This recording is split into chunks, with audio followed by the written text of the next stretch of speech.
Hello my dear student, शिक्षा coaching classes के YouTube channel में मैं आपका स्वागत करती हूं। आइए स्टूडेंट्स, आज हम क्लास 12 नया सेशन 2021-22 के लिए सब्जेक्ट फिजिक्स यूनिट फर्स्ट स्थिर वैद्युतिकी इलेक्ट्रोस्टैटिक्स का चैप्टर सेकंड वैद्युत विभव एवं धारिता के अंतर्गत वैद्युत धारिता की परिभाषा को समझते हैं। देखिए, ये यूनिट के दो पार्ट थे, है ना, इस चैप्टर के वैद्युत विभव एवं धारिता। तो इसके पहले वाले लेक्चर में हमने विभव से संबंधित सभी चीज़ें बहुत अच्छे से समझ लिए हैं। अब हम धारिता से संबंधित टॉपिक और उससे संबंधित थ्योरम को पढ़ेंगे। ठीक है स्टूडेंट, तो आइए हम समझते हैं धारिता की परिभाषा। देखिए स्टूडेंट, धारिता को पढ़ने के पहले हमने विभव की परिभाषा पढ़े थे। ठीक है, विभव कुछ कठिन नहीं है, बहुत सरल है। जैसे V बराबर क्या होता है, W/Q, है ना। V बराबर W/Q, मतलब कि विभव की अगर परिभाषा देखा जाए तो विभव की परिभाषा हमने पढ़े थे कि एकांक धनावेश को या परीक्षण आवेश को अनंत से विद्युत क्षेत्र के किसी बिंदु तक लाने में जितना कार्य करना पड़ता है उसे हम विभव कहते हैं। ठीक है, ये विभव की परिभाषा पढ़े थे, कुल मिला के कार्य। अब यहाँ पे जो है हमारा नया टॉपिक है वैद्युत धारिता। देखिए, किसी भी अगर शब्द की परिभाषा को अगर देखें हम तो उसके अर्थ उसके अंदर ही छुपे रहते हैं। जैसे वैद्युत धारिता, है ना, वैद्युत धारिता, धारिता मतलब कि धारण करने की क्षमता। ठीक है, धारिता बोलते हैं ना, धारिता मतलब कैपेसिटी बोलते हैं एक प्रकार से हम। अब किसकी धारिता, तो वैद्युत की धारिता, मतलब कि विद्युत को धारण करने की क्षमता, उसी को हम वैद्युत धारिता कहेंगे सिंपल शब्दों में। ठीक है, वैद्युत धारिता मतलब कि वैद्युत को धारण करने की क्षमता। तो अब वैद्युत को धारण करने की क्षमता किस में होगी, कोई भी चालक पदार्थ में होगी। सिंपल सी बात है भाई। देखो, जिसमें वैद्युत धारा प्रवाहित होगी उसी को तो हम चालक कहेंगे। तो कोई भी चालक पदार्थ जैसे सोना, तांबा, चांदी, ये जो धातुएं हैं ये वैद्युत के चालक होते हैं। तो इनकी धारिता होगी, इनकी कैपेसिटी, मतलब अलग अलग धातुओं में अलग अलग क्वांटिटी में वैद्युत को धारण करने की क्षमता होगी। तो देखिए, वैद्युत धारिता की परिभाषा को समझने के पहले हम कुछ छोटे छोटे बेसिक चीज़ें समझ लेते हैं जिन्हें समझना बहुत ज़रूरी है, क्योंकि वैद्युत धारिता जो है उनके ऊपर ही आधारित है। तो जैसे आपका अगर हम देखें तो पदार्थ कितने प्रकार के होते हैं, तो हमने देखे थे कि मतलब अगर हम चालकता के आधार पर देखें तो पदार्थ जो है एक चालक होता है, फिर क्या होता है, कुचालक होता है और अर्धचालक होता है। ठीक है, मतलब चालकता के आधार पर अगर हम देखें तो पदार्थ के 3 प्रकार देखे थे स्टूडेंट्स, हमने पिछली कक्षाओं में भी देखे थे कि चालक, कुचालक और अर्धचालक। भाई, चालक किसे कहते हैं, जो विद्युत धारा का पूर्ण प्रवाह करते हैं, अपने अंदर से पूर्ण रूप से विद्युत धारा को प्रवाहित होने देते हैं, उन्हें हम चालक कहते हैं। और कुचालक किन्हें कहते हैं, जो विद्युत धारा का बिल्कुल भी प्रवाह नहीं करते, मतलब उनके अंदर स्वतंत्र इलेक्ट्रॉन नहीं पाए जाते। और अर्धचालक किसे कहते हैं, जो विद्युत धारा के प्रवाह का आधा प्रदर्शन करते हैं, उन्हें हम अर्धचालक कहते हैं। तो देखिए, इनकी परिभाषा कैसे है भाई। देखो, परिभाषा बहुत सिंपल है, ये परिभाषा आपने इसके पहले भी पढ़े हो। चालक, चालक वे पदार्थ होते हैं जो बाह्य विद्युत क्षेत्र लगाए जाने पर अपने में से विद्युत धारा को बहने देते हैं। ठीक है, जैसे देखिए, अगर आप अपने घरों में देखें तो जो इलेक्ट्रिसिटी बहती है, मतलब जो कनेक्शन होता है एक स्थान से दूसरे स्थान पर, हम तांबे के तार का कनेक्शन करते हैं। ठीक है, तो बाह्य विद्युत क्षेत्र लगाने पर उसमें से क्या प्रवाहित होने लगती है, विद्युत धारा। चालकों में मुक्त इलेक्ट्रॉन की संख्या अत्यधिक होती है। देखो, मुक्त इलेक्ट्रॉन वाला कॉन्सेप्ट मैंने जब स्टार्ट की थी तो वहाँ पे मैंने जो आवेश उत्पत्ति का इलेक्ट्रॉनिक सिद्धांत है वहाँ पर इस बात को मैंने स्पष्ट कर दी थी कि किसी भी पदार्थ में विद्युत धारा के प्रवाहित होने के लिए मुक्त इलेक्ट्रॉनों का होना बहुत ही ज़रूरी है। तो चालकों में मुक्त इलेक्ट्रॉनों की संख्या कैसी होती है, अत्यधिक होती है। अतः बाह्य विद्युत क्षेत्र लगाने पर इलेक्ट्रॉन गतिशील हो जाते हैं, फलस्वरूप विद्युत का प्रवाह होने लगता है।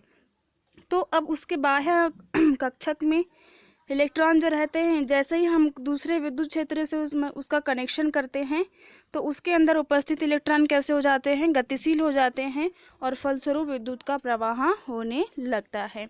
उदाहरण देख लीजिए, कौन से ऐसे पदार्थ है जो विद्युत के चालक होते हैं। भाई देखो, तांबा, सिंपल सी बात है। ठीक है, सोना, चांदी, आदि धातुएं विद्युत के अच्छे चालक होते हैं। वैसे सोना सबसे अच्छा चालक होता है विद्युत का, लेकिन देखो सोने के तार हम नहीं बना सकते क्योंकि सोना प्रकृति में कम मात्रा में उपलब्ध है और मात्रा कम उपलब्ध होने के कारण सोना जो है वो ज़्यादा हमारे लिए कीमती है। इसलिए हम तांबे के तार बनाते हैं ज़्यादातर। जो भी इलेक्ट्रिक जो तार होते हैं वो तांबे के होते हैं ज़्यादातर। ठीक है स्टूडेंट्स, तो ये है चालक। तो चालक सबसे पहले तो वही याद रखना है कि चालक में मुक्त इलेक्ट्रॉनों की संख्या अत्यधिक होती है। अब देखिए ये विद्युत रोधी। भाई विद्युत रोधी को ही हम कुचालक कहते हैं, ये कोई नया शब्द नहीं है। ठीक है, कुचालक मतलब कि जो चालक ना हो। ठीक है, कुचालक कोई हम दूसरे शब्दों में क्या कहते हैं, विद्युत रोधी कहते हैं।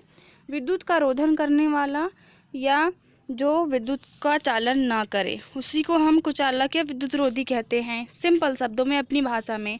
अब बुक की भाषा में भाई देखो, बुक की भाषा में अगर परिभाषा लिखेंगे तो कैसे लिखेंगे, विद्युत रोधी वे पदार्थ होते हैं जो बाह्य विद्युत क्षेत्र लगाए जाने पर अपने में से विद्युत धारा को बहने नहीं देते हैं। दैनिक जीवन में क्या आपने ऐसे उदाहरण देखे हो जो विद्युत धारा को अपने अंदर से नहीं बहने देते? हाँ बिल्कुल, बहुत सारे उदाहरण देखे होंगे आपने, जैसे प्लास्टिक। ठीक है, प्लास्टिक और सूखी लकड़ी, ये इस तरह के जो पदार्थ होते हैं जिनमें से होकर विद्युत धारा नहीं प्रवाहित होती है। तो ऐसे पदार्थ जो प्रकृति में उपलब्ध है और उनके अंदर से विद्युत धारा या अपने में से विद्युत धारा को प्रवाहित नहीं होने देते, वे सभी पदार्थ विद्युत रोधी या कुचालक की कैटेगरी में आते हैं। अब देखिए, विद्युत रोधी पदार्थ वे पदार्थ होते हैं जो जिनमें मुक्त इलेक्ट्रॉनों की कमी होती है। भाई इलेक्ट्रॉन तो होगा ही, ब्रह्मांड का कोई ऐसा पदार्थ नहीं है जो बिना इलेक्ट्रॉन के बना हो। लेकिन मैंने आपको एक चीज़ समझाई थी कि किसी भी पदार्थ में इलेक्ट्रॉनों का होना ही सिर्फ पर्याप्त नहीं है, किसी पदार्थ में मुक्त इलेक्ट्रॉनों का होना बहुत ज़रूरी है विद्युत प्रवाह होने के लिए। तो देखो, जो विद्युत रोधी पदार्थ होते हैं उनमें मुक्त इलेक्ट्रॉनों की कमी होती है। विद्युत रोधी के इलेक्ट्रॉनों मूल नाभिक से दृढ़तापूर्वक बंधे रहते हैं। देखो यहाँ पे विद्युत रोधी के इलेक्ट्रॉन मूल नाभिक है, ये क नहीं है, यहाँ पे आपको समझना है। कहने का मतलब ये है कि जो विद्युत रोधी पदार्थ होते हैं, ठीक है, अगर हम विद्युत रोधी पदार्थ में देखें तो जो बाह्य क्षेत्र में जो घूमते हुए इलेक्ट्रॉन रहते हैं वो नाभिक के द्वारा बहुत ही तीव्र आकर्षण बल के द्वारा जुड़े रहते हैं। ठीक है स्टूडेंट्स, तो यही कारण है कि वो मुक्त नहीं हो पाते क्योंकि नाभिक से वो बहुत ही ज़्यादा तीव्र आकर्षण बल के द्वारा जुड़े रहते हैं। तो देखिए, तो कौन से ऐसे पदार्थ हैं जिनमें ये विद्युत धारा प्रवाहित नहीं हो पाती? ठीक है, देखो सिंपल सी बात है, अगर हम इमेज के द्वारा समझें तो अगर हम विद्युत रोधी पदार्थ की बात करें तो विद्युत रोधी जैसे परमाणु का आकार हम सामान्यतः गोल मान के चलते हैं। अब ये बाह्य कक्षा में जो इलेक्ट्रॉन घूम रहे होते हैं उनका नाभिक के द्वारा आपस में इनमें एक बल लगता है। बल मतलब बंध बना होता है। नाभिक क्या करता है, इलेक्ट्रॉनों को अपनी ओर आकर्षित करके रखता है, बांध के रखता है अपने साथ।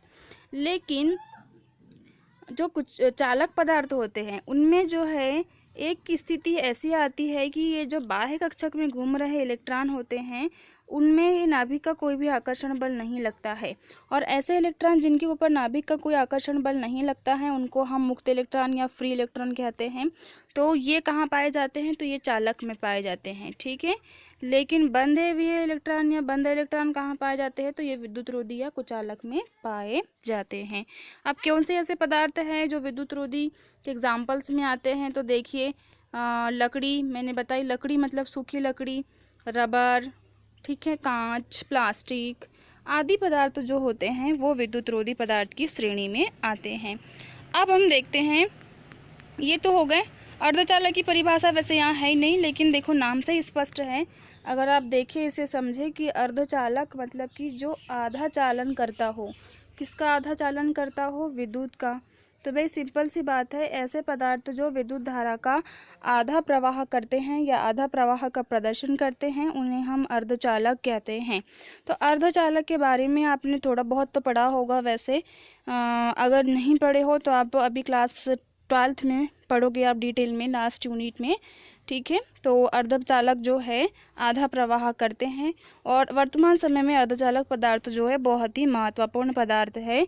ठीक है, इनके माध्यम से हम जो है अलग अलग प्रकार के डिवाइस तैयार करते हैं। अब हम चलते हैं मुख्य जो टॉपिक था, मतलब मेन जो टॉपिक था हमारा, जो यूनिट का नाम था वो क्या था, वैद्युत धारिता। ठीक है, देखिए यहाँ 1.4 दिख रहा है, ये आपको 1.4 को नोट नहीं करना है, एक्चुअली में ये चैप्टर सेकंड चल रहा है हमारा अभी, तो ठीक है, आप इसे चैप्टर सेकंड ही मान के चलना है। अब देखिए वैद्युत धारिता, तो अब हम पहले देख चुके कि धारिता मतलब धारण करने की क्षमता, अब विद्युत धारिता मतलब कि विद्युत को धारण करने की क्षमता। ठीक है, तो देखो इसको सरल शब्दों में एक्सप्लेन तो मैंने कर दी, लेकिन देखो फिर भी अगर हम इसको थोड़ा और देखें कि इसका कॉन्सेप्ट क्या होता है, तो जिस प्रकार किसी बर्तन में द्रव डालने पर उसका द्रव तल बढ़ने लगता है, ठीक उसी प्रकार किसी चालक को आवेश देने पर उसका विभव बढ़ने लगता है। सिंपल सी बात है, हमने देखे थे विभव को प्रभावित करने वाले कारकों में जब आवेश की बारी आई थी तो हमने देखे थे कि आवेश को बढ़ाने पर जो चालक होता है उसमें विभव का मान भी कैसा होता है, बढ़ने लगता है। तो ये सिंपल सी बात है, अगर हम ज़्यादा आवेशित करेंगे तो विभव का मान भी बढ़ेगा।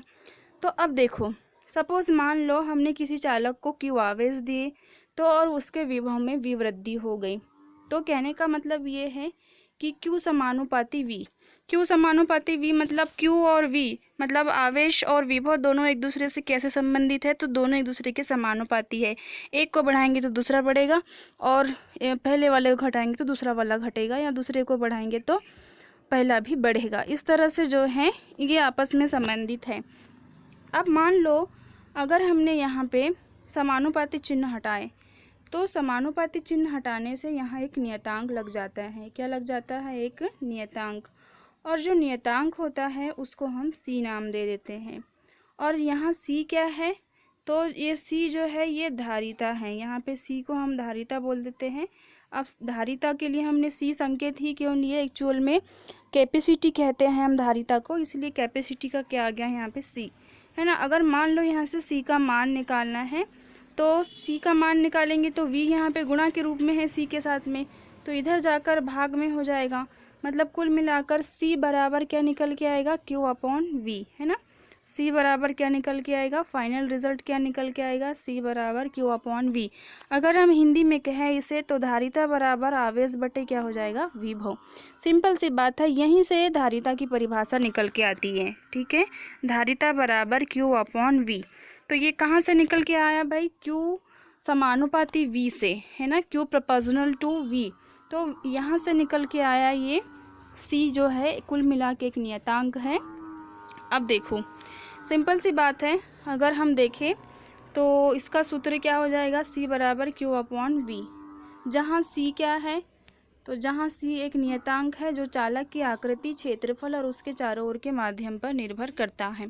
सिंपल सी बात है, जो धारिता है वो चालक की आकृति पर भी निर्भर करेगा, उसके क्षेत्रफल पर निर्भर करेगा, उसके चारों ओर कौन सा माध्यम है इसके ऊपर भी निर्भर करेगा। तो देखो इसे चालक की विद्युत धारिता कहते हैं। विद्युत धारिता बराबर क्या हो गया, आवेश बटे विभव। तो वैसे अगर आप देखें तो सिंपल शब्दों में आप परिभाषा अगर देना चाहे तो आप ये कह सकते हैं कि आवेश और विभव के अनुपात को हम विद्युत धारिता कहते हैं।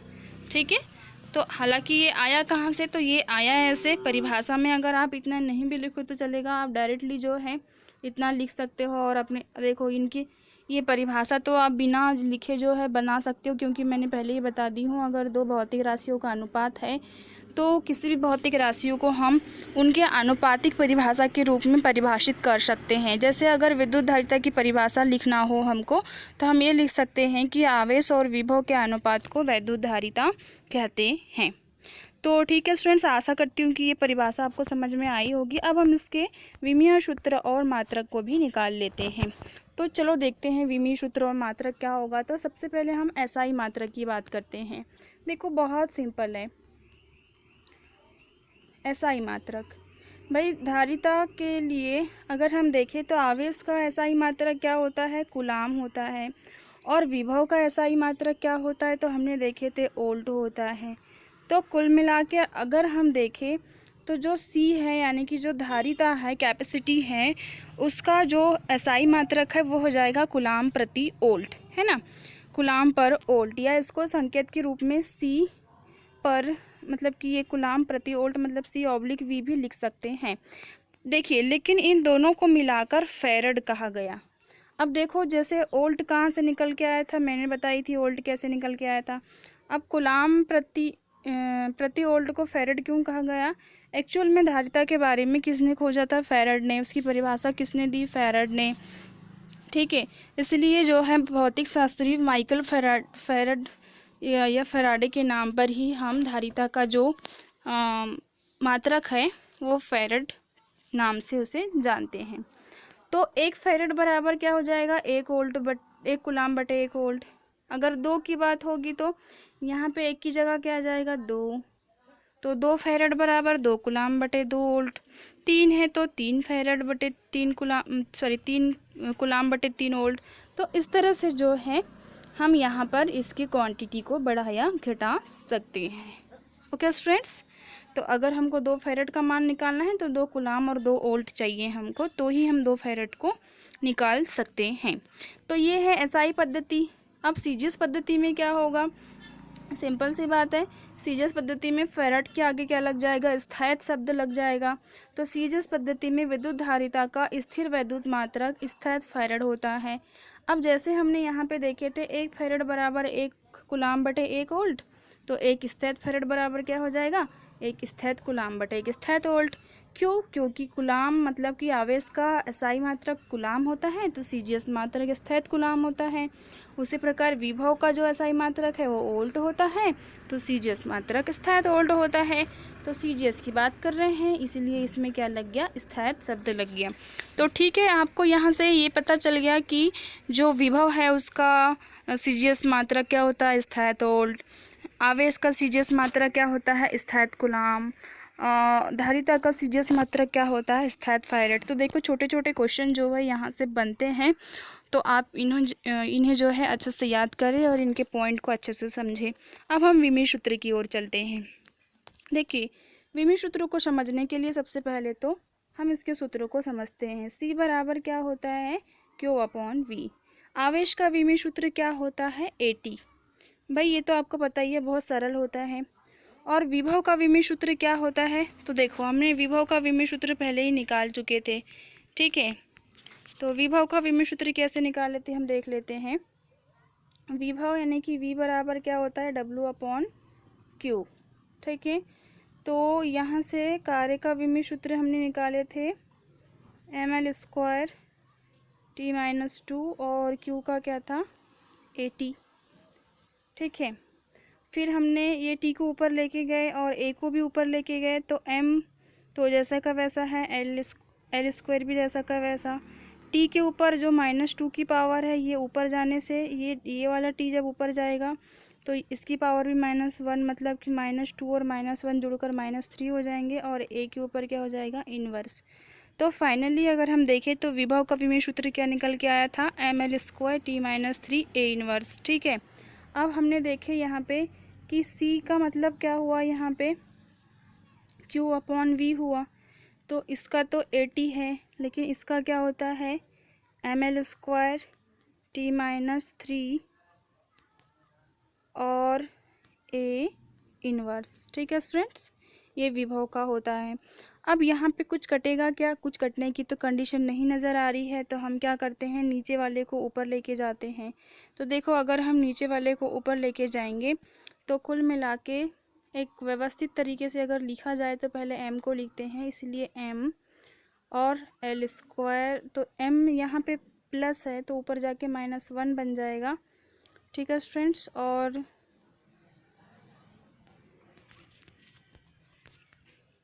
देखिए, तो इसका जो मात्रक है, देखो फिर से मैं यहाँ पे बता देती हूँ। C बराबर Q/V मीन्स Q का क्या होता है? AT, और V का अभी हमने देखे, V का ml² T-3 A इन्वर्स होता है। ठीक है स्टूडेंट्स, ये नीचे है। अब हम इसको कहाँ लेके जाएंगे? जो नीचे वाला है इसको पूरा ऊपर लेके जाएंगे।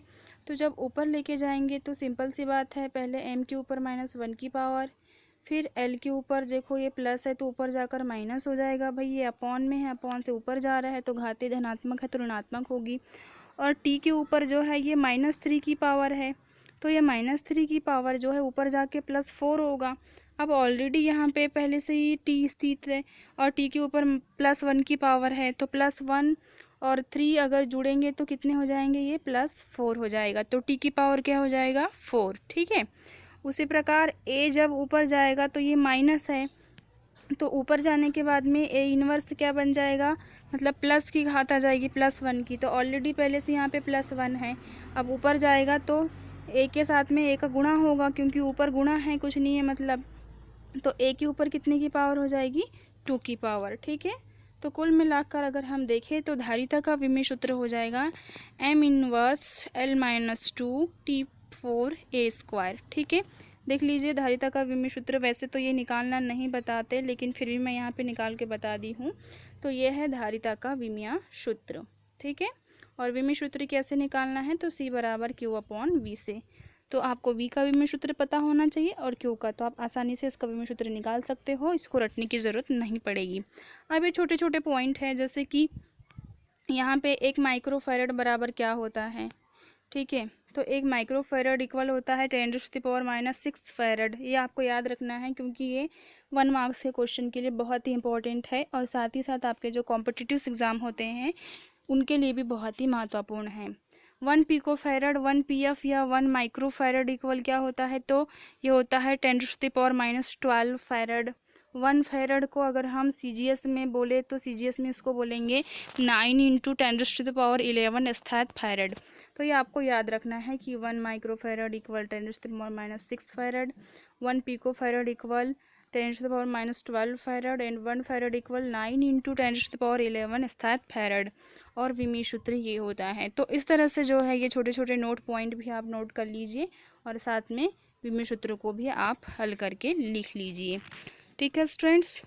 अब ये नोट देखिए, नोट में क्या है, किसी चालक की विद्युत धारिता चालक की आकृति, विमाओं तथा चारों ओर की माध्यम की प्रकृति पर निर्भर करती है, चालक के पदार्थ पर नहीं। ठीक है। This is the most very important note point, because ये क्वेश्चन जो है वो 1 मार्क्स में कई बार पूछा गया है कि निम्न में से चालक की विद्युत धारिता किसके ऊपर निर्भर करती है। और ऑप्शन में ये सब दिया होता है कि आकार, क्षेत्रफल, माध्यम, चारों ओर के माध्यम पर, या इनमें से कोई नहीं।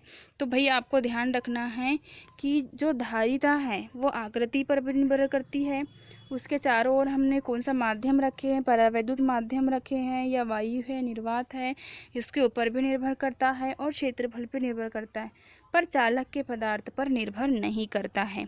तो ये बहुत ही महत्वपूर्ण बिंदु है कि किसी भी चालक की जो धारिता है वो उसके पदार्थ पर निर्भर नहीं करता, मतलब तांबा है क्या, सोना है क्या, चांदी है, इस बात से कोई लेना देना नहीं है। लेकिन हाँ, वो चालक का क्षेत्रफल कितना है, कितनी लंबाई है, कितनी चौड़ाई है, कितने एरिया में फैला हुआ है, ठीक है, उसमें इस बात पर निर्भर करता है। विमा का मतलब भी होता है लंबाई, चौड़ाई, ठीक है, या ऊंचाई। तो इस तरह से जो है आपको इसको याद रखना है कि पदार्थ के ऊपर निर्भर करता है आकृति, पदार्थ के ऊपर निर्भर नहीं करता, आकृति, क्षेत्रफल के ऊपर निर्भर करता है। कौन? तो चालक की धारिता। ठीक है।